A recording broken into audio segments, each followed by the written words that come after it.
Hey guys, in this video, I'm gonna explain to you how this code works. This code for like user and password.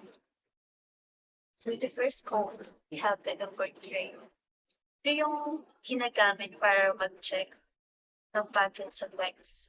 Like kagaya ng uppercase, letter, number, or special characters sa password. The next line, we have the def get full name. Ito yung gumagawa tayo ng function na tinatawag na get full name para makuha yung full name. Then we have the input, enter full name. Nag-ask tayo ng full name ng user. Then we have this that string. Tinatanggal yung mga extra space sa unahan ng gulo. Then we have the return. Yung ibabalik yung nalinis na name sa main program. Same lang dito sa explanation dito. Pero yung full name is papalitan natin ng sa name. So we're gonna jump to the next line. Diff get user type. While true, ibig sabihin, paulit-ulit hanggang magpalit ang input. So, paulit-ulit. Kung mali, uulit-ulit siya ulit. Then we have the input. Strip, that strip, lower. Ito yung mga hini-hini. Ang user type, pinatanggal space at ginagawang lowercase para kahit user o admin, yung malaking admin na malaking naka-uppercase, okay pa rin. Then we got the F, return user type in. So, chine-check nito kung ang input ay user or admin. Then we have the return user type. Kapag tama, ibabalik yung sagot. Then else, print niya kung mali ang password. And uulit siya sa loop. So, pumunta naman tayo sa this. Like, we have the validate password.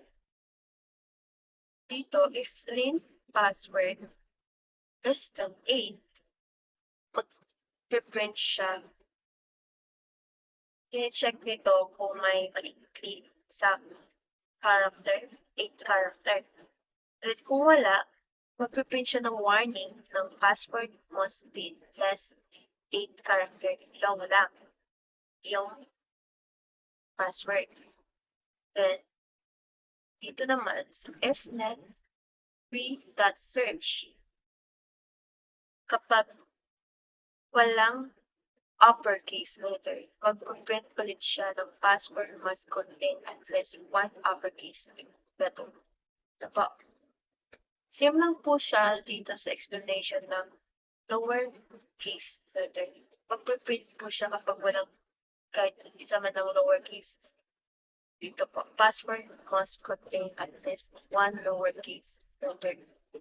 At dito naman po sa if not rate.search, dito po, kita niya po to. Po yung symbol sa reject para sa number like 1, 2, 3, 4, 5, 6, 7, 8, 9, 10.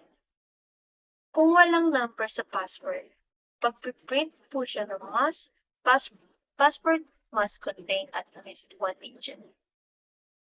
The next, dito po sa if not ray.search, ito po yung character na tinatawa. Dapat po nahanap nito kung may character tulad ng asterisk, hashtag, or send. Pero kapag wala po yun kahit isa sa password yun. Mag-print po siya ng password must contain at least one special character. Then next is return true. Ito po yung kapag nakapasa sa lahat ng check, yung link, uppercase, lowercase, attention, special character, ibig sabihin, valid po yung password kaya babalik ng true.